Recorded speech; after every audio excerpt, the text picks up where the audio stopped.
مزاج کو بدلنا ہوگا، دلائل کو پیش کرنا ہوگا، وگرنہ یہ طوفان بد عقیدگی میں خدا نہ کرے بہا جائے۔ اپنے آپ کو مضبوط کرنا ہوگا۔ میں نے کہا قرآن نے کہا کہ یہ جو مومن ایمان لاتے ہیں اس پر جو آپ پر نازل ہوا، اس پر جو آپ سے پہلے نازل ہوا، نہیں سمجھے؟ اس کتاب پر ایمان لاتا ہے مومن جو آپ پر نازل ہوئی، اس کتاب پر ایمان لاتا ہے مومن جو آپ سے پہلے نازل ہوئی، تورات، زبور، انجیل، اس پر ایمان لاتے ہیں۔ میں نے کہا کہ اگر حضور کے بعد بھی کسی رسول نے آنا ہوتا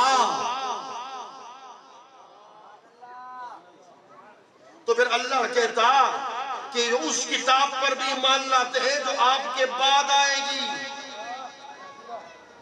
اچھا جی دلیل مشکل، تو پھر دلیل آسان بنا دیتا ہوں، دلیل آسان بنا دیتا ہوں۔ اس سے کسی شخص نے پوچھا تو کیسے نبی؟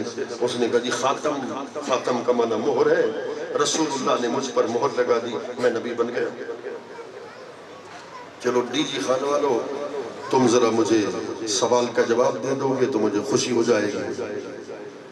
یہ آپ کی یونین کونسل کا جو چیئرمین ہے، جب یہ کسی کے پاس خط لکھتا ہے مہر پہلے لگاتا ہے یا آخر میں؟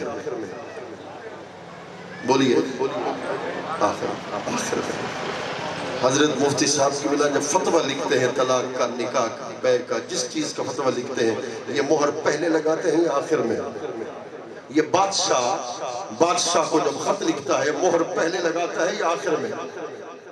ذرا جملہ سننا، اس جملے کو اگر سمجھ گئے تو پھر اگلا جملہ مزید آسان ہو جائے گا۔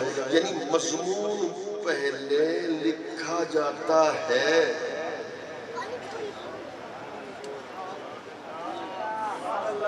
مضمون پہلے لکھا جاتا ہے، مہر بعد میں لگائی جاتی ہے۔ کیا مطلب؟